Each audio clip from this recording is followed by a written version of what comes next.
Buenas tardes a todos. Bueno, hoy es un día muy especial para nosotros porque tanto Rodolfo Díaz como yo, que hemos integrado el jurado, estamos muy contentos de presentar a los ganadores del concurso anterior que hizo la Academia Nacional de Ciencias Morales y Políticas, que es sobre un tema extraordinariamente importante para el futuro próximo, que es tecnología y generación de empleo en el siglo XXI, desafíos y propuestas. Este es un tema que ha, yo diría, conmovido a la humanidad y ha generado una gran preocupación sobre cuán delicada va a ser la situación del empleo en el futuro debido a la ola de innovaciones tecnológicas.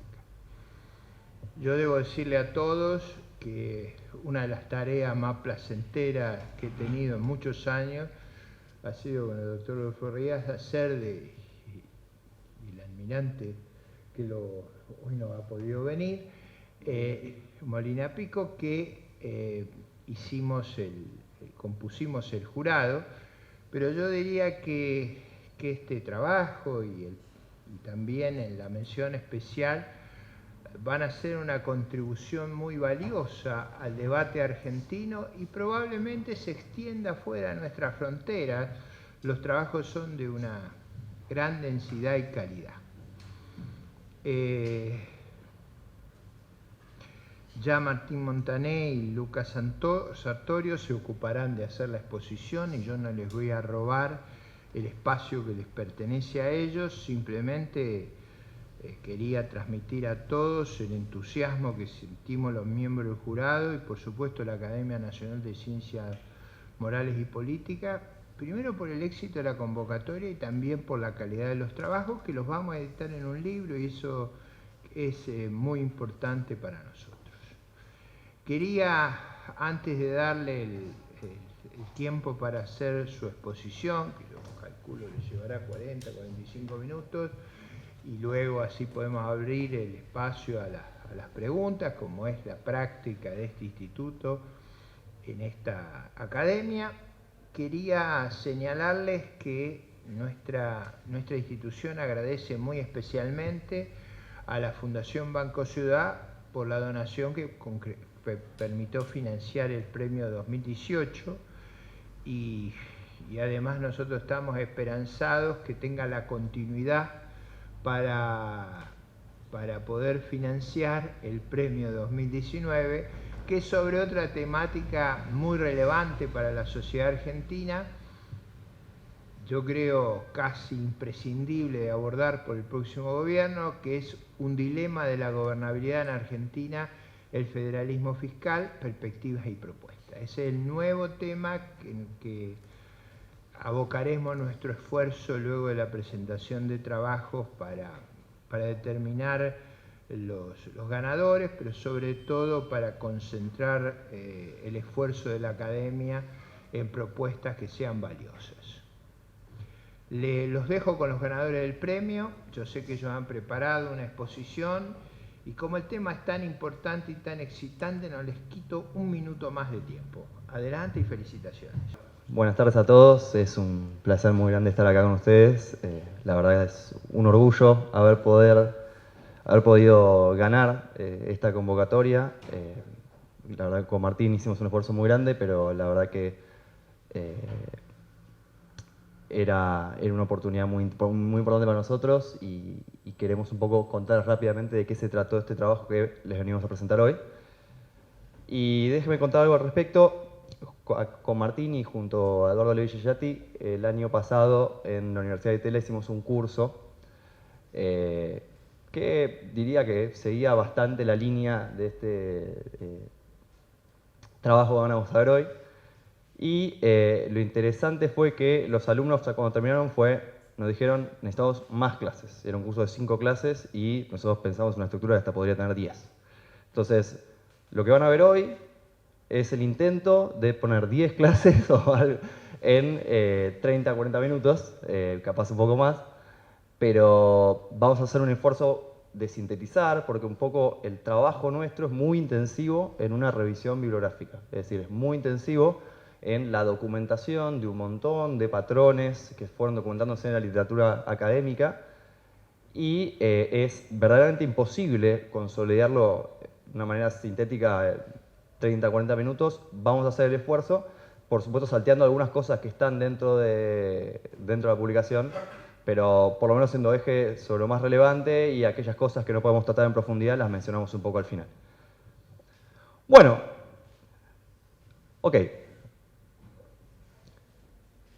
La temática por el futuro de trabajo viene despertando una gran preocupación a nivel global, no solamente en la comunidad académica, sino en las instituciones más importantes de la gobernanza global. O sea, pienso recientemente el G20 o en las reuniones del Foro Económico Mundial han tenido al futuro del trabajo como eje principal. Casi cualquier organismo internacional, hasta incluso el Fondo Monetario Internacional, que tiene una agenda de trabajo lejana a estos tópicos a priori, tiene ya equipos de investigación trabajando sobre esta temática. Es decir, no hay organismo internacional que no esté trabajando activamente con equipos de investigación dedicados al pleno a esta temática. Y yo creo que todo ese auge por este tema del futuro del empleo estuvo inicialmente suscitado por un pánico bastante infundado, que es el pánico al desempleo generalizado, a una especie de distopía en el cual el cambio técnico vuelve redundante cualquier tipo de contribución humana en el proceso productivo. Yo quiero salir rápido de ese mito para entender rápido dónde están los otros desafíos asociados a estas tendencias. Entonces, un poquito, rápidamente, querría arrancar con esto preguntándome dónde está el mito del desempleo generalizado, ¿no? Y esto es el ratio de empleo a población de los Estados Unidos, una ventana histórica larga, casi 40 años. Fíjense que cortamos el gráfico ahí porque está un poco viejo. La realidad es que si lo seguimos, hoy el empleo en Estados Unidos, con porcentaje total, sigue creciendo y ya está acercándose a los picos de la década del 80. Ahora, en perspectiva histórica, si uno ve esto, esta gran fluctuación a la baja que ves ahí cerca del 2010 tiene poco que ver con temas estructurales de cambio tecnológico. Estamos hablando de la crisis internacional. Es una cuestión macroeconómica.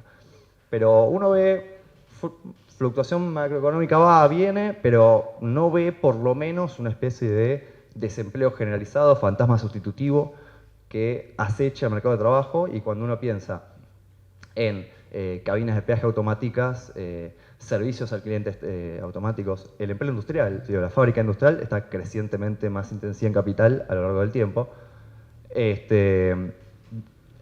Le cuesta cuajar rápidamente estas intuiciones, que nos vienen de una manera muy primaria y muy visible, con agregados laborales que estables no son, pero siguen un ritmo muy diferente que el del cambio tecnológico.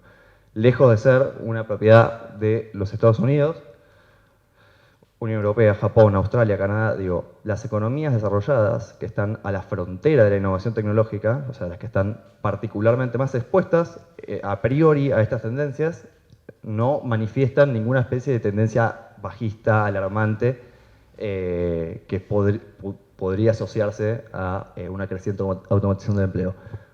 En este caso particular solamente se ve una leve tendencia creciente de Japón, y difícilmente le pueda decirme, no, lo que pasa es que la automatización está ocurriendo únicamente en Japón. Estamos hablando de un cambio estructural de índole global, ¿sí? Uno debería verse manifestado por lo menos en todas las economías desarrolladas que están vía la frontera de estos cambios. Entonces, está bien, pero uno podría decirme, el empleo no cae, pero igual la tecnología destruye más empleo que el que genera, ¿sí? Y después se genera empleo por otras razones, ¿sí? Entonces, voy a tratar de no meterme de lleno en todos los trabajos empíricos que fuimos relevando. El trabajo describe muy exhaustivamente todos los aportes empíricos, pero acá hay uno en particular que me interesa mucho porque me parece que sienta las intuiciones claves de por qué la tecnología no genera desempleo, al menos por ahora. Y es la siguiente: la tecnología tiene 3 grandes efectos indirectos que generan empleo. Es decir, cuando una industria innova, se verifica, y vamos a ver ahora con este trabajo, se verifica que esa industria innovadora reduce el empleo dentro de esa industria, pero genera empleo en todas las demás industrias no asociadas a la innovación por 3 efectos particulares. En primer lugar, soy innovador, produzco más, como produzco más, demando más insumos, todos mi red de proveedores producen más, generan empleo, lo que en la literatura se llama encadenamientos hacia atrás. Por otro lado, soy más productivo, soy más barato, todas las industrias que se abastecen con mi producto se abastecen más barato, pueden elevar su producción y elevan el nivel de empleo. Lo que en la literatura se llama encadenamientos hacia adelante. Por último, la producción final es más barata, todos los consumidores cuentan con un mayor ingreso disponible que antes destinaban en este bien, ahora lo pueden destinar en otros. Derraman ese efecto sobre todas las demás industrias. Entonces, se genera esta dinámica en la cual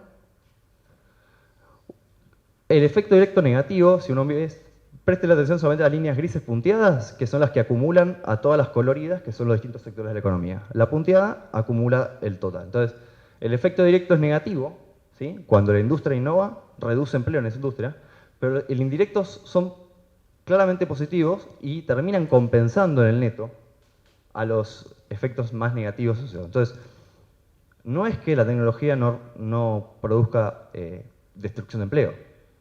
Digo, sería bastante necio no ver eso, es una realidad que ocurre cotidianamente. Ahora, es más en el neto la creación que la destrucción. Entonces es un punto fundamental que este trabajo de David Autor y Anna Salomons. David Autor es quizá el economista más protagónico en toda esta discusión a nivel global, es quien ha sentado las bases empíricas y teóricas más relevantes para entender este fenómeno. Y vamos a ver muchísimo literatura de él hoy. Entonces, punto 1, estos son un estudio que se hizo sobre 19 países desarrollados en los últimos 40 años. Acá tengo la descomposición de estos efectos que les dije. Lo negativo es el efecto directo. Estos 3 son los efectos indirectos. Hay los encadenamientos hacia atrás no se manifiestan estadísticamente significativos, pero lo demás va en línea con la teoría que les mencionaba. El punto es que la barra final, que es la quinta, que muestra el efecto neto positivo, ¿no? Entonces, yo voy a estar documentándoles algunos patrones, algunos hechos historizados, pero después Martín va a ir más a atacar una cuestión de política pública que estuvimos trabajando dentro del CEPE, el Centro de Ditela, en el que tanto Martín y yo nos estuvimos desempeñando el año pasado en un proyecto que ya les va a contar él. Pero el punto es, así como este pánico al desempleo fue el que generó todas estas agendas de investigación en la gobernanza global, que generó toda esta especie de pánico, no solamente en la comunidad académica, sino en la opinión pública, se habla mucho de este tema últimamente, hay que tratar de entender un poco qué tipo de desafíos sí están asociados a esas tendencias. Es decir, que no haya desempleo no debería habilitar a cerrar la discusión y, fundamentalmente, el mirar el agregado laboral en su conjunto es una confusión muy usual cuando uno analiza la salud de un mercado de trabajo. Es decir, cuando uno piensa en el mercado de trabajo y rápidamente quiere ver la evolución de la tasa de desempleo. Está bien, la evolución de la tasa de desempleo es un indicador fundamental para entender la salud de un mercado de trabajo, pero es muy limitado. ¿Qué empleo? ¿Ganan lo mismo que antes? ¿En qué sectores? ¿Todas las provincias se beneficiaron igual? Porque decir, si yo veo si la tasa de empleo estuviera constante en los Estados Unidos en los últimos 40 años, hagamos ese supuesto por un segundo, eso me estaría escondiendo que polos industriales como Detroit se vinieron a pique y las ciudades costeras se desarrollaron enormemente en los últimos 40 años. Esa disrupción tiene ganadores y perdedores. Entonces, como en todo conflicto de ganadores y perdedores, hay un rol para entender cómo alivianar esas transiciones, pensarlas dentro de un plan productivo, estratégico y sobre todo otorgando una contención rápida a quien queda desplazado por el cambio, ¿no? Entonces, ¿qué tipo de problemas tenemos? En primer lugar, problemas a priori distributivos. Y déjenme contarles por qué el cambio tecnológico genera problemas distributivos dentro del mercado de trabajo. Definamos un fenómeno. La polarización del empleo, así como suena, es muy sencillo, implica que las ocupaciones de alta y baja calificación ganan preponderancia sobre el total del empleo a expensas de las ocupaciones típicamente de ingreso y clase media. ¿Sí? Entonces, vamos a ver que este fenómeno está muy documentado en el mundo desarrollado, ¿sí? Los países que, vuelvo a insistir, más expuestos a estas tendencias. Lo que ven a la izquierda es uno de los primeros trabajos que documentó esta población, que es en Gran Bretaña, de Gossi Manning. David Autor vuelve a aparecer en los Estados Unidos, y lejos de ser un fenómeno exclusivo de estas economías, 14 economías europeas, la barra naranja es las ocupaciones de ingreso medio, celestes y negras, celestes las de baja, negras las de alta calificación. Esto es 16 países de la Unión Europea, los últimos 20, y generalmente todos estos estudios de polarización, que está muy ampliamente documentada en las economías desarrolladas. El trabajo cuenta parte de toda esa documentación, porque realmente es mucha más, incluso de la que tenemos nosotros dentro del trabajo. Es un fenómeno realmente muy robusto y cuesta encontrar una cosa tan limpita, un patrón tan extrañamente llamativo, que en casi todos los países desarrollados del mundo en los últimos 30 años crecen las colas del empleo y cae las ocupaciones de ingreso medio. Ahora, yo les acabo de documentar un patrón que puede tener que ver con la tecnología, como puede tener que ver con el comercio, como puede tener que ver con cualquier otra cosa. Número uno, cuando uno ve un cambio estructural como este, es decir, un cambio que ocurre en todas las economías en su conjunto, por lo menos dentro de los países de altos ingresos, difícilmente sea atribuible a un set de políticas particulares. Es decir, uno no puede ver eso y decir fue Ronald Reagan en los Estados Unidos porque tal cosa. O hoy es, no sé, Macron porque X otra cosa. Acá uno tiene que buscar como candidatos explicativos cambios que ocurrieron como una marea sobre todas estas economías a la vez. Entonces, una primera postulación fue el cambio tecnológico. ¿Y por qué fue el cambio tecnológico? Esto es, quizás acá tengo demasiado texto, no hace falta que lo lean. El punto es, hay un framework, un marco teórico que dice, el marco teórico te dice, el cambio tecnológico no sustituye ocupaciones enteras. ¿Sí? O sea, sustituye tareas particulares al interior de esas ocupaciones. No sustituye la ocupación plomero. ¿Sí? A lo sumo existe algo que sustituye algunas de las cosas que hace un plomero y otras cosas no. ¿Qué tareas son aquellas más sensibles al cambio tecnológico? Las tareas que la literatura llama rutinarias. Y una tarea rutinaria puede ser, rutinario para ustedes puede significar muchísimas cosas. Lo que importa es que en este momento entendamos rutinario por lo que David Autor entiende que es rutinario. Rutinario es algo que yo te lo puedo decir, como te lo puedo decir, te lo puedo explicar porque lo entiendo. Entonces lo entiendo, lo digo, te lo explico. Si te lo puedo explicar, lo puedo explicitar en palabras. Si lo puedo explicitar en palabras, tarde o temprano lo voy a poder codificar. Esto no necesariamente es una tarea sofisticada. Es decir, la empatía de un cuidador de ancianos sigue procedimientos muy difícilmente explicables y fácilmente definibles. Ahora, uno puede pensar a priori que es más fácil cuidar a ancianos que calcular el logaritmo de 45 a mano. Ahora, un logaritmo es una fórmula, acá y en todos lados, y la puedo explicitar. Escribí la fórmula y es siempre igual. Entonces, por eso las calculadoras existen hace décadas. En cambio, cuidar a ancianos sigue siendo algo muy sofisticado para equipamiento computarizado. Entonces, ¿qué dice esta teoría? Dice, las ocupaciones de ingreso medio, ya sean cuello azul, industriales, operarios industriales tradicionales, que fueron desplazados crecientemente por la robótica industrial. Les contaba que el empleo industrial como porcentaje total cae a nivel global. Y también administrativas y oficina que en la medida que empieza a haber una capacidad de procesar datos más grande y una disponibilidad de datos cada vez más grandes que se acumulan solos, no siempre hace falta llevar un registro tan activo, esas ocupaciones típicamente de ingreso medio se vieron atacadas por el cambio. ¿Cuáles no? Bueno, va a ser muy fácil convencerlos a ustedes de que un programador, un ingeniero químico, un médico no está necesariamente dentro de las ocupaciones más vulnerables al cambio. Eso para mí va a ser bastante sencillo, porque tareas de tipo la originalidad, la persuasión, la creatividad, la resolución de problemas complejos, el pensamiento sofisticado en sí, son lugares donde el cambio tecnológico tiene más dificultad para reemplazar y más bien tiene una relación de complementariedad con el trabajo humano. Ahora, ¿cómo los convenzo de que existen tareas de muy baja calificación que tienen la misma propiedad?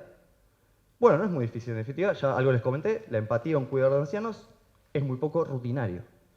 Y si nosotros dejamos de hablar en calificado y no calificado y empezamos a hablar de rutinario y no rutinario, vamos a encontrar que tareas manuales que a priori nos parecen poco sofisticadas, pero para el equipamiento computarizado lo son, no son rutinarias. Entonces, tareas manuales no rutinarias muchas veces requieren interacción personal, gente mediando entre personas, reconocimiento de algunos patrones visualmente y el lenguaje. Puede ser una persona que esté parada en un espacio solamente para decir, mira, ahora cambió el tiempo, ahora se están peleando acá, entonces manda seguridad, pero digo, todo ese tipo de cosas son a priori menos rutinarias, dice la teoría. En fin, la combinación de estos dos factores, ¿sí? Dos colas donde las tareas son no rutinarias, el centro donde hay más intensidad en tareas rutinarias, te dice el cambio tecnológico se centra ahí y eso te explica los patrones de población del empleo, ¿sí? En economías desarrolladas. Que, a ver, yo pongo los gráficos y parece que estamos hablando de algo menor. Estamos hablando de caídas de la proporción de las ocupaciones en clase medio, que en algunos casos llegan al 10%. Son disrupciones muy fuertes en un mercado de trabajo, ¿sí? Ciudades enteras que eran dependientes de un set de actividades que hoy ya no tienen, que se siguen desarrollando pero de forma intensiva en capital y a veces ni siquiera en esas locaciones. Entonces, afecta geográficamente muy fuertemente la distribución espacial de un territorio. En fin, hay otras teorías para explicar la polarización. Todas esas teorías están descritas como hipótesis alternativas en el trabajo. No me quiero poner a contar cada una de ellas y explicar todos los trabajos empíricos que muestran que la automatización es no la única causa, pero sí el driver fundamental de los patrones de polarización en empleo en economías desarrolladas. Estos son algunos de los trabajos más importantes. Fíjense que la enorme mayoría de ellos toman un set de países muy amplio en periodos relativamente extensos. Estamos hablando de un fenómeno muy generalizado y muy robusto. Insisto, con esto es muy difícil encontrar. Cuando uno ve problemas de ciencia social relativamente sofisticados, que algo se dé de una manera tan uniforme a nivel global, es llamativo. Por eso fue una de las cosas que yo creo generaron tanto interés en este tema y todos los autores que estuvieron trabajando esta temática tuvieron mucho éxito. Varios de los nombres que estamos viendo acá son gente que ha tenido un desarrollo bastante considerable en la comunidad académica global. Entonces, ok. Ahora, uno podría decirme, atención, o sea, está claro que el declive de las ocupaciones de ingresos medios huele raro, huele mal, pero uno podría leer y decir, bueno, pero también acá hay un montón de gente que se insertaba en ocupaciones de baja calificación, que antes tenía mucha más dificultad de conseguir un empleo y ahora lo consigue. ¿Esto es necesariamente malo para ellos? A priori no. Entonces uno decía, bueno, démosle una vuelta más. ¿Por qué la polarización es mala? Dos cosas. Número uno, quedarse en los niveles de empleo seguiría siendo una mirada limitada de la salud de un mercado de trabajo. Las ocupaciones de alta y baja calificación estuvieron a salvo de la automatización. Los convencí de eso. Ahora, y si no los convencí, los tendrá que convencer el texto. ¿Y a dónde va la gente que sale desplazada del medio? ¿A dónde sale a competir? A los 50 años no se va a reconvertir en ingeniero en petróleo. Entonces, es mucho más fácil saltar abajo que saltar arriba. Y esto aplica no solamente a la gente que la desplazan del medio, sino a los nuevos entrantes del mercado de trabajo. ¿Dónde entran?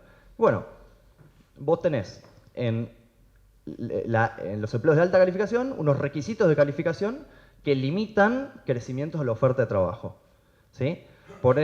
En cambio, si mañana el servicio doméstico cobra $1 millón la hora, eso podría desatar una oleada de oferta de trabajo a ocupaciones de baja calificación que la enorme mayoría de la población podría desempeñar con tranquilidad. Entonces, la oferta de trabajo, se dice, es inelástica en los empleos de alta calificación, es decir, por más que vos subas mucho el ingreso a esas ocupaciones, hasta que vos tengas una respuesta de la oferta y haya gente tan lista para desempeñarlas, va a tomarse un tiempo. En cambio, los empleos de baja calificación se caracterizan por tener una oferta de trabajo mucho más elástica. Eso limita, ¿sí? Por más que haya crecido la demanda de ocupaciones de baja calificación, no crece el ingreso a esas ocupaciones. Y de hecho uno se verifica que la polarización del empleo, esa U que les mostraba anteriormente, termina desembocando en una desigualdad salarial en sentido tradicional. Las ocupaciones de mayores ingresos ganan más, cada vez más, y las ocupaciones de ingresos de menores ingresos crecen, pero mucho más lento. O sea, el salario real puede crecer incluso en alguno de esas, depende de qué país, depende de qué periodo, pero digo, incluso puede crecer, pero nunca tan rápido como el crecimiento que tuvieron las ocupaciones de alta calificación en los últimos años. Entonces, tenemos un fenómeno de desigualdad dentro de la fuerza de trabajo. Y el segundo fenómeno de desigualdad que tenemos es entre trabajo y capital, entre empleados y empleadores. Entonces, lo que van a ver acá es la proporción, si uno divide la riqueza total entre lo que se lleva el trabajo y lo que se lleva el capital entre empleados y empleadores, lo que van a ver acá es esa proporción que se lleva el trabajo y que a nivel global, 59 economías, este paper también tuvo generó bastante revuelo. Se fijan que la tendencia es claramente a la baja y las economías están marcaditas en rojo, son las 8 economías más grandes a nivel global, o sea, encima abarca a las economías más grandes. Lejos de ser, trae un poco más de evidencia, las líneas azul son las economías desarrolladas, la roja son las economías emergentes, lo que tienen a la derecha es la dispersión, lo que quiere decir ese gráfico es que las economías emergentes son un mundo más heterogéneo, ¿sí? Hay mucha más variabilidad, es difícil decir cayó de una manera generalizada la participación del trabajo sobre el producto, pero en líneas generales también lo hizo. Ok, y acá yo les expliqué, les conté el cuentito de por qué la polarización se explica por el cambio tecnológico. Ahora les tengo que contar el cuentito de por qué la caída de la participación del trabajo sobre el producto, de la brecha que crece entre empleados y empleadores, también tuvo que ver con la tecnología. Ese cuentito es bastante más fácil de contar, ¿sí? Si yo hago más con menos como empresario, me voy a llevar incluso más y voy a tener menos trabajadores, o capaz más, pero no tantos más como lo que creció mi riqueza. Cuando dividimos la torta en total, mi tajada creció más que la de mis empleados. Eso empíricamente hay que verificarlo, y cuando yo les hacía la historia de los efectos directos e indirectos al comienzo, les mostraba que el efecto neto sobre la cantidad de empleo era positiva. Ahora, el efecto neto sobre la participación del trabajador sobre el producto, que es la quinta barrita de ahí, es negativa. O sea, antes era positiva, acá es negativa. O sea, en términos distributivos, el impacto no se netea. Y este es un trabajo del Fondo Monetario Internacional, cuando descompones la caída de la participación del trabajador, tanto en economías emergentes como avanzadas, el bloque azul es la influencia del cambio tecnológico. A diferencia de la polarización, no es el driver fundamental, pero es un driver relevante. El medio son los mercados emergentes, pero cuando vos a los mercados emergentes le sacás el peso de China, la azul vuelve a cobrar un peso relevante. China siempre merece una historia aparte, ¿no? Pero el punto es, más allá de que sea un fenómeno bastante más relevante en economías avanzadas, donde la penetración de estos cambios tuvo ya mucho más desarrollo, ya se puede hablar de Internet de las cosas, de Industria 4.0, de inteligencia artificial. Digo, acá son todavía cosas que ni siquiera están llegando, y encima nosotros no somos una economía emergente del África subsahariana, ¿no? Yo diría que hay menos y se ve si uno lee la literatura está citada en el trabajo, hay muchísima más robustez detrás de, o sea, hay mucho más trabajo empírico realizado a la hora de explicar la polarización que a la hora de explicar esto, que es todo un fenómeno más emergente, por eso las metodologías todavía no están consolidadas, pero uno ya intuitivamente ve una relevancia muy importante y los primeros trabajos empíricos empiezan por seguir esa corriente. Otra literatura que empieza a desarrollarse a nivel global, así como se verifica problemas de empleo no hay, problemas de desigualdad. La desigualdad es un tema en la comunidad académica global que tuvo mucho desarrollo en los últimos 10, 15 años y cada vez lo tiene más. Pero hay un nuevo tema que está empezando a correr, que es una especie de auge del poder de mercado. ¿Sí? Hay una especie de preocupación por un auge global de la generación de rentas no competitivas. ¿Sí? No importa si la empresa es grande o chica, digo, estamos hablando de la forma en la cual se desempeña en ese mercado. Entonces, cuando esto Deloitte y Eckhout muestran la evolución de los márgenes dentro de Estados Unidos, ve un salto muy grande, siempre esos saltos, fíjense, cerca de los años 80.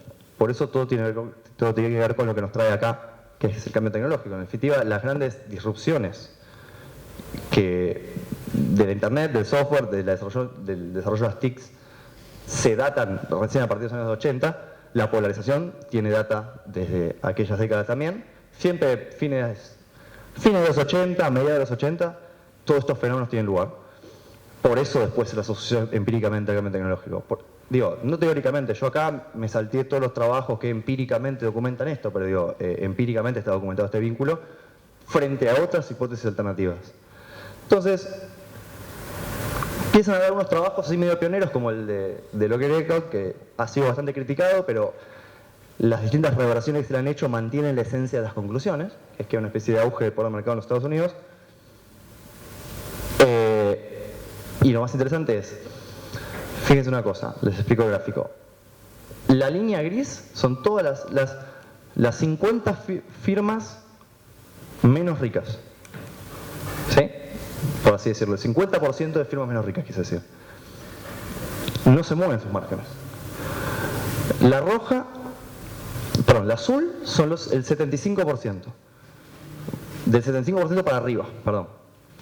Y la verde, el top 10%.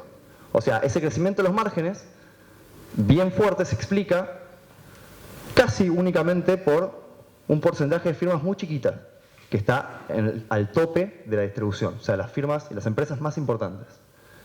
Entonces, y esto, lejos de ser fenómeno local de los Estados Unidos, azul es un conjunto de firmas avanzadas, las naranjas son firmas emergentes, es un fenómeno que aún no se ha verificado en países en vía de desarrollo, lo cual es lógico. Pero como siempre, ¿no? Digo, las economías avanzadas son siempre el futuro de las economías en vía de desarrollo. Tarde o temprano, vamos ahí, ¿no? Y acá lo que hacen, este trabajo es del fondo. El fondo en esos últimos años creo que ha enriquecido muchísimo su agenda de investigación, en temas de temáticas, quiero decir, o sea, aborda cada vez más temas. Y este es un tema que da cada vez más preponderancia.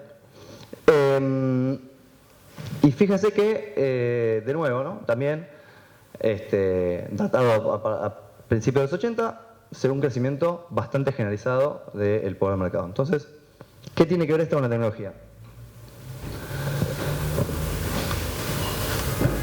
Hay una especie de corriente dentro de la organización industrial que dice, cuidado porque hay economías de plataforma, economías de red en realidad, que pueden explicar la emergencia de grandes compañías que en sus mercados acaparan y tienen una fuerte predominancia, no por prácticas anticompetitivas, sino por innovaciones genuinas, pero innovan genuinamente en economías que presentan algo que se llama efecto de red. Y déjenme contarles de qué se trata.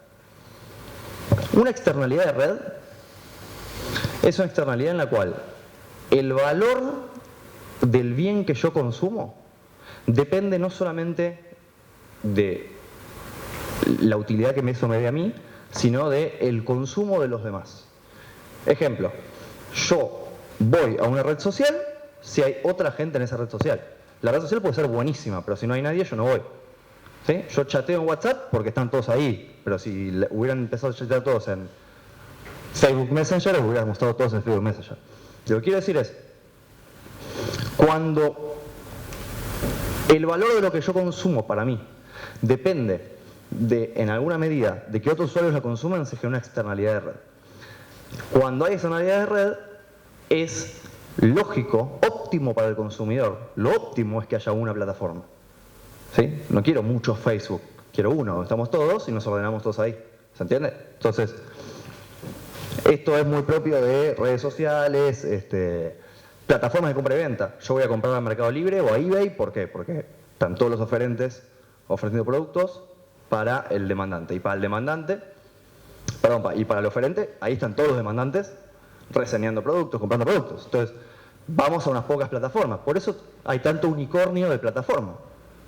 Porque rápidamente encontraron la fórmula de generar un mercado en el cual todos participamos de ese ecosistema. ¿Y cuál es la diferencia entre la red de telefonía y WhatsApp? O las redes sociales. ¿Cuál es la diferencia con Facebook? La red de telefonía es una red también.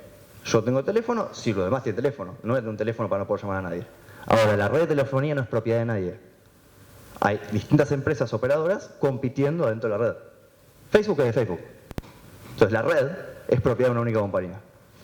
Segundo, efectos bloqueo o lock-in es cuando, esto se produce cuando, por ejemplo, yo soy programador, aprendo a desarrollar en Windows. ¿Sí? Tener que aprender todo el sistema Apple iOS, para mí es un costo enorme. Entonces, una vez que ya aprendimos algo y algo se volvió la norma, hay mucho costo de migrar a un competidor, aun cuando la competencia sea mejor. No es que nadie inventó una hoja de cálculo mejor que Excel. En realidad, podrían inventarla. El tema es, ¿quién me va a entender a mí cuando le mando una hoja de cálculo no sé Excel? Todos usamos Excel. Entonces, eso se llama efecto bloqueo, ¿no? Hay como un efecto que te magnetiza y te evita ir al competidor por más que el competidor sea mejor. Y por último están las economías de escala. Esto es más evidente, estas economías, el algoritmo de Google mejora a medida que más búsquedas. Entonces, más búsquedas, mejor funciona. Estas tres cosas son tres factores muy propias de las economías digitales. Muy propias, las tres. Todas las grandes plataformas tienen economía de escala porque tienen mucha gente interactuando adentro y todas esas interacciones generan valor. Porque todas las interacciones permiten perfeccionar los algoritmos de todas las plataformas. Efectos bloqueo hay muchísimo, y no solamente yo le puse el ejemplo de un desarrollador de software. Ahora piensen en ustedes usando Facebook. ¿Por qué se irían a otra si ya tienen un montón de fotos, recuerdos, interacciones almacenadas ahí? Tiene que ser realmente muy fuerte el cambio.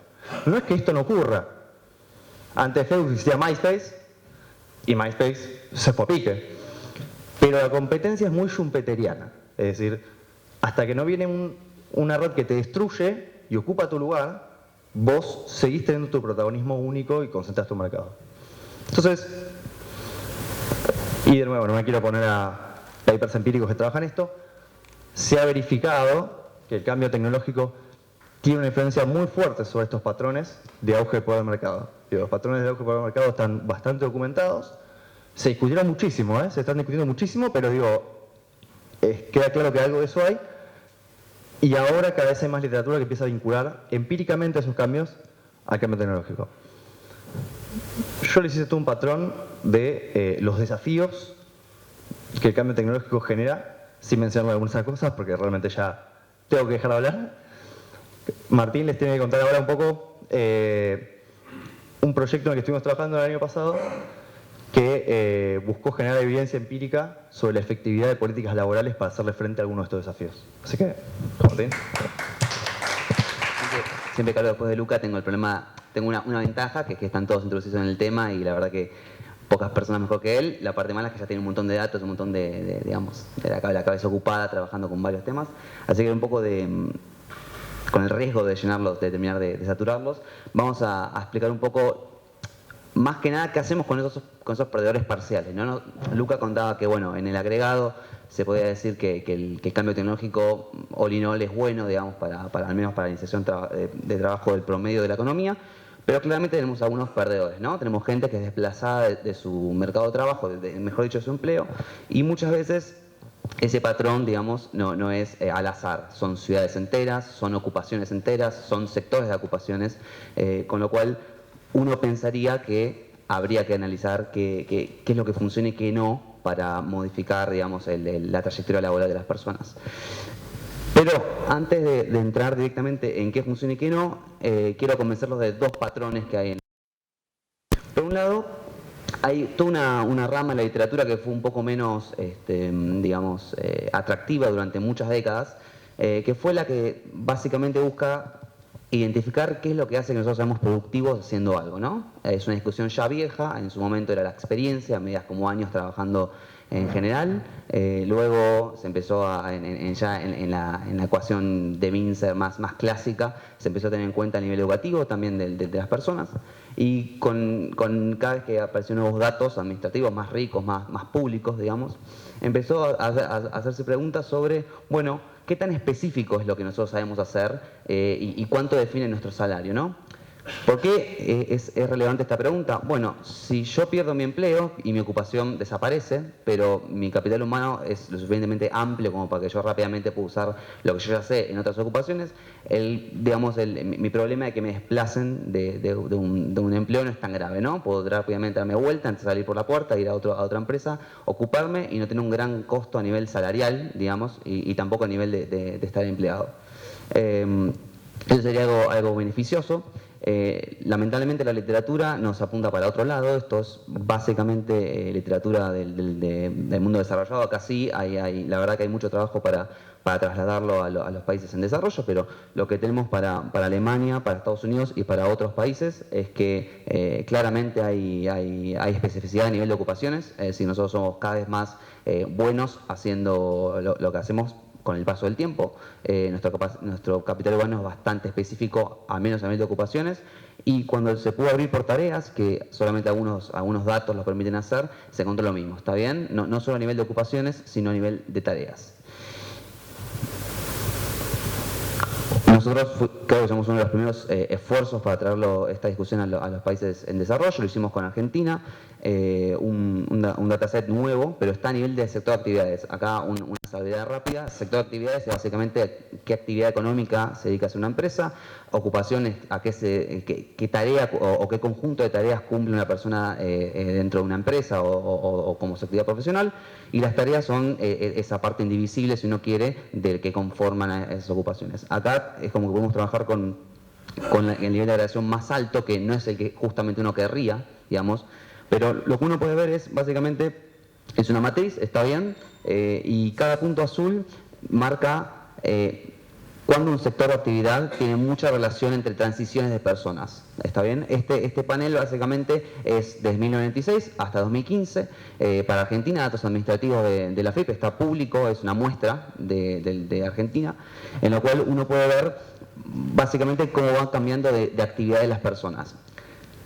Para hacerlo más fácil, si uno supusiera que no hay ningún tipo de patrón, digamos, en cómo se mueven las personas entre el sector de actividad, uno vería esta matriz, todas con puntos azules, azarosamente en cualquier punto, ¿está bien? De esta matriz, porque se moverían sin importar dónde están. Lo cierto es que cuando uno ve esta matriz, uno ve los puntos más concentrados en la diagonal principal, que es la diagonal donde se encuentran los sectores. Los de la vertical son los sectores que expulsan, y los de la horizontal son los sectores que reciben a la mano de obra. Entonces ahí fui marcando algunos recuadros como para ver qué tipo de sectores estamos viendo, y por ejemplo podemos ver el sector textil, uno de los sectores más hablados, digamos, con respecto no tanto el tema tecnológico, sino con la apertura comercial. Vemos que en general los trabajadores que son del sector textil se mueven dentro del sector textil, algunos se mueven a otras áreas de la industria manufacturera, pero en general suelen moverse dentro de esos sectores. Y lo mismo sucede con sectores como construcción, que también tienen algún tipo de comunicación con la industria manufacturera, pero en general también se mantienen dentro de esos sectores. Repito que esto tiene ciertas limitaciones por cómo son los datos y además son datos registrados, está bien, no tenemos pasos por informalidad o por otro tipo de estados, pero también tenemos algún tipo de evidencia sobre esta especificidad de lo que sabemos hacer para Argentina en este caso. Y ese es el primer ingrediente, ¿no? El primer ingrediente sería que nosotros sabemos digamos que lo que nos determina nuestra productividad es, al menos parcialmente, la cantidad de tiempo que tenemos haciendo nuestras tareas, ocupaciones o, en este caso, actividades, sector de actividad.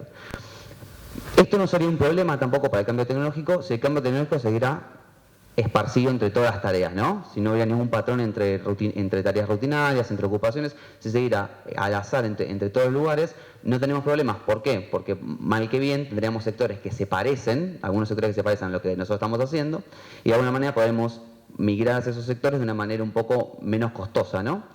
Bueno, lamentablemente tampoco es el caso del cambio tecnológico. El cambio tecnológico no elige al azar qué ocupación destruir, sino que hay un patrón en las ocupaciones que va atacando, digamos. Y este es un grafo de los que le gusta hacer a la gente de Harvard, que básicamente, está hecho para Estados Unidos, que básicamente lo que tiene son similitudes entre las ocupaciones, ¿está bien?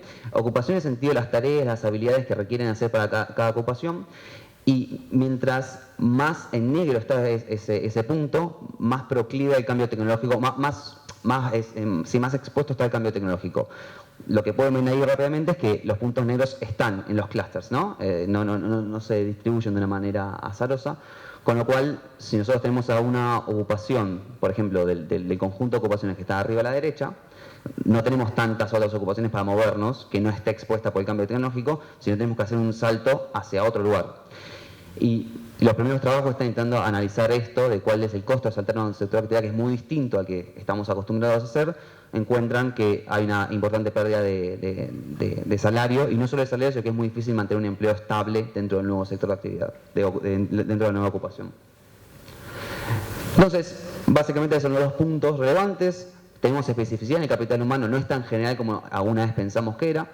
Y en segundo lugar, hay un sesgo en cómo el cambio tecnológico afecta a un conjunto de ocupaciones que se parecen entre sí, ¿no? Con estos dos ingredientes está un poco seteado el ambiente como de alguna manera poder financiar o suavizar la transición de estos trabajadores que están desplazados de sus ocupaciones y que no tienen ocupaciones alternativas a las cuales migrar.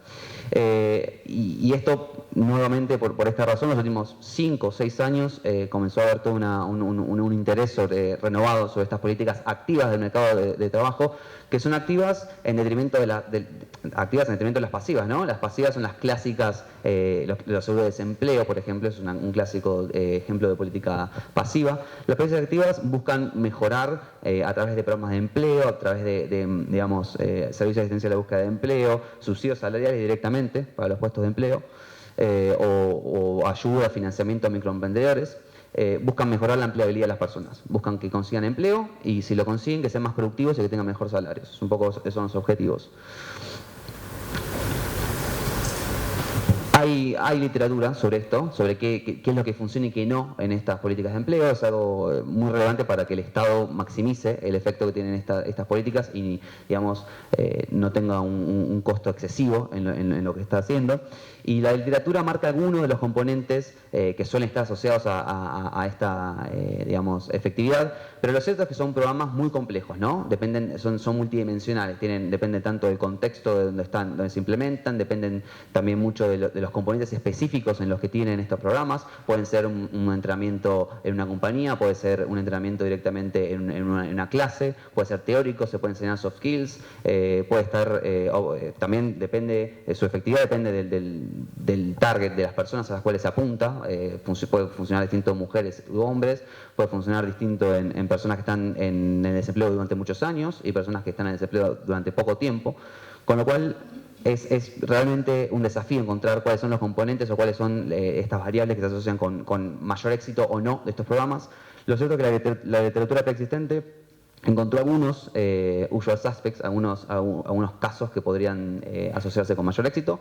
Ellos son los programas largos, está bien, eso es bastante intuitivo. Los programas largos suelen tener un componente importante de capital humano, es decir, suelen enseñar muchas destrezas, muchas habilidades, con lo cual suelen tener más efectividad. Después, los que están orientados a los sectores más desfavorecidos del mercado laboral, suelen también ser más eficaces. No es exactamente lo que buscamos con el cambio tecnológico, sino que eso es más una política social, si uno quisiera. La participación del sector privado suele asociarse con mejoras en la efectividad de estas políticas, especialmente en los países en desarrollo. La preselección de participantes, esto es básicamente elegir a los participantes de una manera que el capital humano con el que viene no sea tan distinto con el que los sectores o con el objetivo que tiene ese programa, y un seguimiento individualizado en el cual se va haciendo un seguimiento día a día o digamos regularmente a los participantes. Luego hay algunas variables que están puestas en tela de juicio, por ejemplo el contexto. Uno puede pensar que cuando la economía anda bien, estos programas tienen más probabilidad de funcionar, mientras que uno podría decir tranquilamente, bueno, cuando anda todo mal, tener el sello, un programa de empleo, quizás maximiza las probabilidades de conseguir el empleo. Esto, la verdad que la literatura persistente encuentra los dos efectos, es incierto. Y el tipo de programa que cuando se arrancó con todo esto, Heckman fue uno de los que empezó a analizar esta clase de programas, todo el foco estaba en el tipo de programa, ¿no? Se clasificaban los programas de una manera y se evaluaba el efecto diferencial que habían tenido. Lo cierto es que con el paso del tiempo fue perdiendo preponderancia, este foco de preguntarse qué tipo de programa es y qué tanto funcionó, sino que empezó a analizarse un poco más en detalle el contexto, el diseño, la implementación de esos programas, más que el tipo de programa específico. Y una variable que si realmente uno quisiera hacer un análisis de este estilo para hacer una recomendación de política pública, necesitaría, que es el costo de los programas. El costo de los programas rara vez se reporta en las evaluaciones de los programas. Más o menos de los 102 artículos que tenemos, 51 dijo algún tipo de costo del programa, y incluso no son los costos totales, con lo cual ese es un problema que queríamos de alguna manera salvar. Bueno, lo que hicimos fue hacer una selección de RCTs, de programas que están evaluados de manera experimental. La literatura hasta hoy, hasta nuestro trabajo, no había hecho esto, había tomado trabajos experimentales y no experimentales o cuasi experimentales. Nosotros decidimos quedarnos solamente con los experimentales. De esta manera tomamos 102 intervenciones a lo largo de todo el mundo. Ahí está el mapa para que vean los continentes. ¿Y qué vimos? Bueno, esto ya antes Luca mostró un box plot de estos que se llaman, que muestran la variabilidad de los impactos de los programas. En el eje vertical tenemos la diferencia de los que participaron de los programas con respecto a los que no participaron de los programas. Es decir, que cualquier cosa que está arriba de 0 implica un programa efectivo, ¿no? La línea de 0 esa línea quizás no se ve mucho, pero que está justo abajo de todas las cajas. Las cajas representan el 50% de las observaciones, con lo cual en ese cuerpo tenemos como el grueso de las observaciones por grupo. En rojo tenemos el impacto en el ingreso y en celeste, creo que celeste, tenemos el impacto sobre el empleo.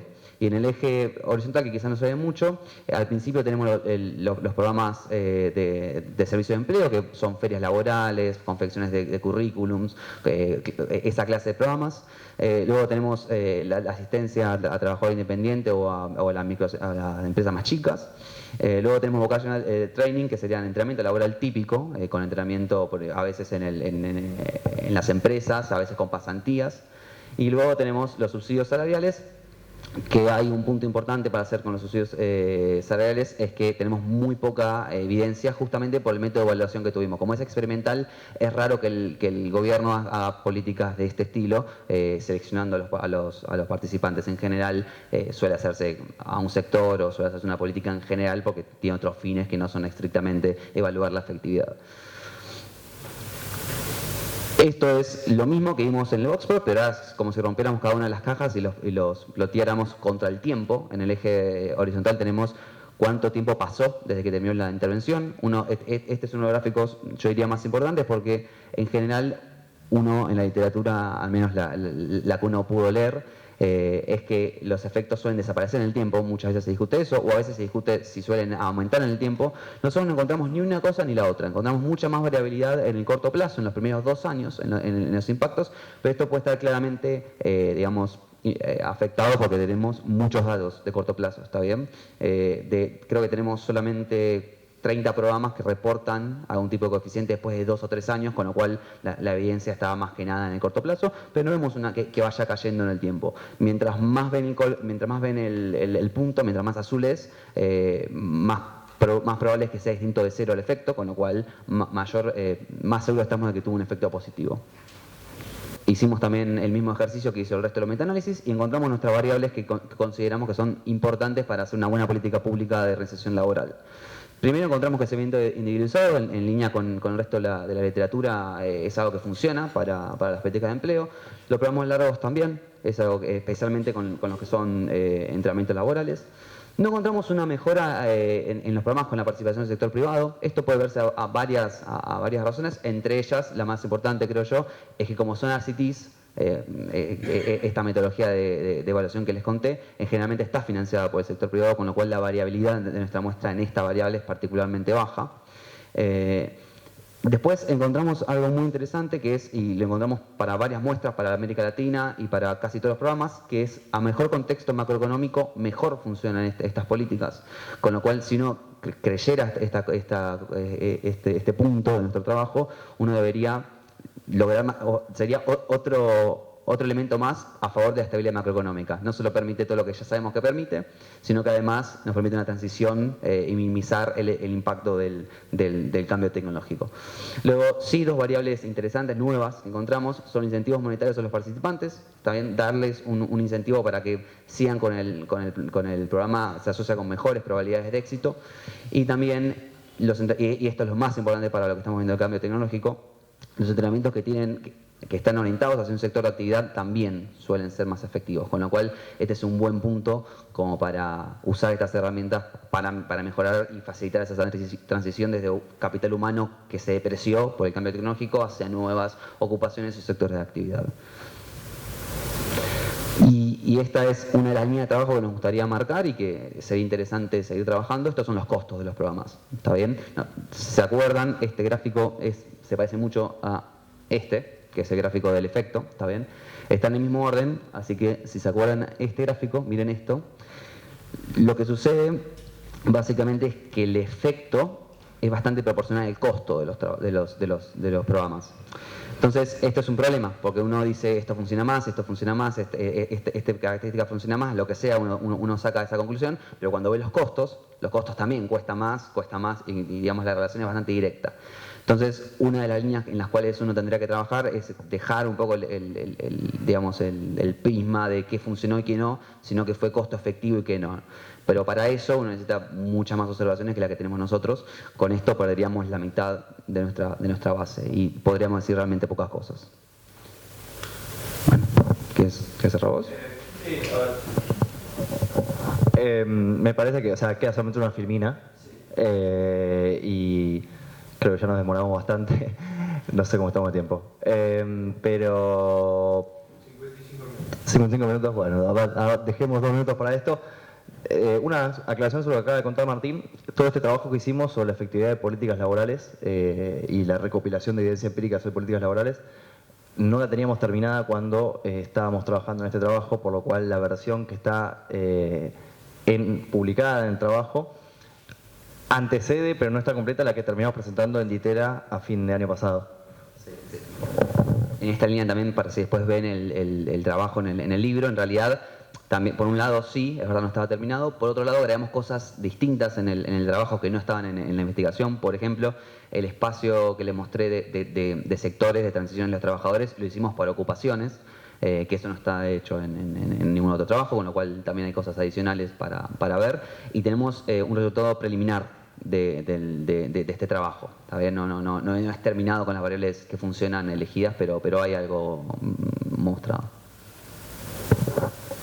Yo no quiero extenderme mucho más, pero digo, cuando uno piensa en políticas laborales no se refiere solamente a mejores programas y redes de formación profesional, ni entrenamientos para trabajadores por cuenta propia, o todas esas políticas activas en el mercado de trabajo que charlamos recién. Hay muchas otras discusiones importantes de política, que algunas tratamos también en el trabajo. Déjenme contar rápidamente. Primero, no obligan a la economía de plataformas, no se puede tocar todos los temas, ya vieron que fue mucho bagaje esto, pero cuando uno piensa en reforma laboral y cuando uno piensa en cómo ganar flexibilidad en el mercado de trabajo sin perder cobertura, ¿sí? Cómo adaptarse a estas nuevas formas flexibles de empleo, que son flexibles, yo siempre digo, no es una flexibilidad impuesta por la política, es una flexibilidad impuesta por la naturaleza de esas economías, son a demanda, son cíclicas, entonces digo, el trabajador trabaja en esquemas muy distintos del clásico esquema de convenio trabajador asalariado registrado. Bueno, ¿qué hacer con eso? Hay mucha discusión, yo no me quiero ahondar demasiado ahí, pero hay un criterio y un concepto que me parece clave, que es proteger al individuo y no al puesto de trabajo. Y esto es clave. Ejemplo, un ejemplo paradigmático a nivel global de esta forma de ver las cosas es Dinamarca, el mercado laboral danés. En Dinamarca, los impuestos sobre la nómina salarial son los más bajos de la OCDE. Ahora, los impuestos sobre los ingresos de los individuos son de los más altos de la OCDE. ¿Y eso qué permite? Permite que haya una red de seguridad social financiada por individuos para individuos. Yo tengo seguro de desempleo, no tanta indemnización. Tengo menos peso en la indemnización y mucho mayor peso del seguro de desempleo. ¿Y esto qué permite? Eliminar la brecha entre el formal registrado y el informal, que cada vez, en teoría, estas nuevas formas atípicas de empleo crecen, va a haber cada vez más empleo que se va de los estándares tradicionales de las relaciones laborales. Entonces, en esa línea, además, para vincular con lo que trabajamos hoy, Dinamarca es el país del mundo que más gasta en políticas activas de empleo. Gasta 2% del PIB. Lo que hablamos antes, bueno, gasta el 2%. Es una política de contención no solo pasiva y no solo, digamos, para tener esta brecha, como contaba Luca, entre informales y formales o independientes y asalariados bastante cerca, sino que también para reconvertirlos, para insertarlos nuevamente rápidamente al mercado de trabajo. El punto detrás de esto es proteger al individuo y no al trabajador permite ganar flexibilidad en el mercado de trabajo sin perder cobertura, porque te cubre el seguro de desempleo, pero la empresa tiene capacidad de contratación y despido de una manera mucho más libre. Y eso no diferencia el sistema de seguridad social en la medida que se financie con renta general. Segundo, regulación competitiva. Tampoco quiero meter mucho ahí. Ahora, el foco es, si la concentración es natural y, en definitiva, obtenida por innovación completamente genuina y no por un comportamiento anticompetitivo, ahí no hay una práctica anticompetitiva. No obstante lo cual, está claro que una posición tan fuerte en un mercado te va a dar a vos un leverage muy importante que va a requerir que los reguladores te miren siempre más de cerca que a otro competidor más tradicional. El punto es, la relación competitiva en el mundo desarrollado, en Europa en particular, donde hubo muy buenos procesos sobre estas compañías en algunas cosas particulares, el foco no está puesto en la concentración. La concentración no es el problema es probar empíricamente, judicialmente, poder del mercado, que es una cosa muy diferente, porque implica prácticas anticompetitivas. ¿Sí? El foco ya no es más la concentración. La concentración puede ser natural, genuina, obtenida por mecanismos de mercado, es propio de la naturaleza de estas economías.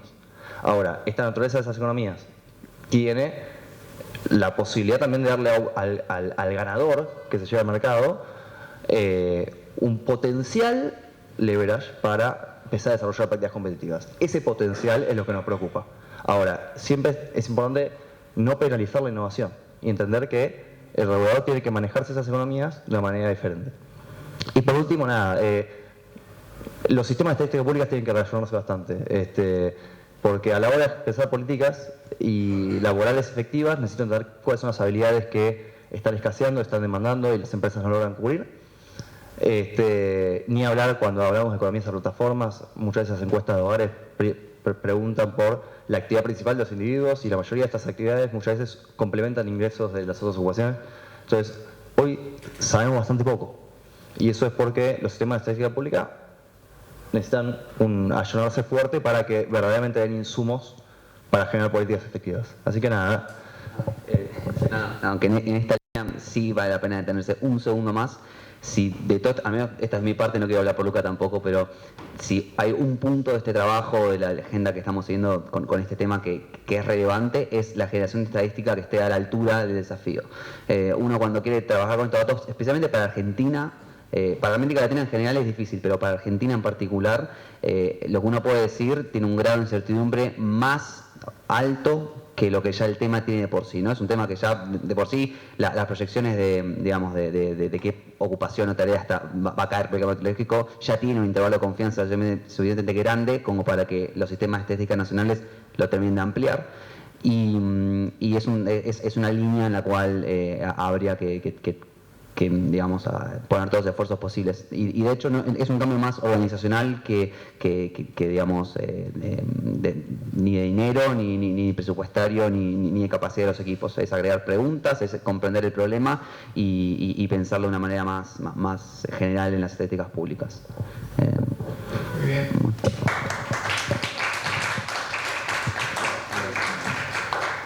Bueno, espero que no estén abrumados. Creo que ha sido muy rica la exposición, un poco más extensa de lo que habíamos acordado, pero creo que ha sido extraordinariamente ilustrativa. Primero, de que las preguntas que nos hacemos no es la pregunta correcta, pero que hay preguntas muy complicadas que contestar allí.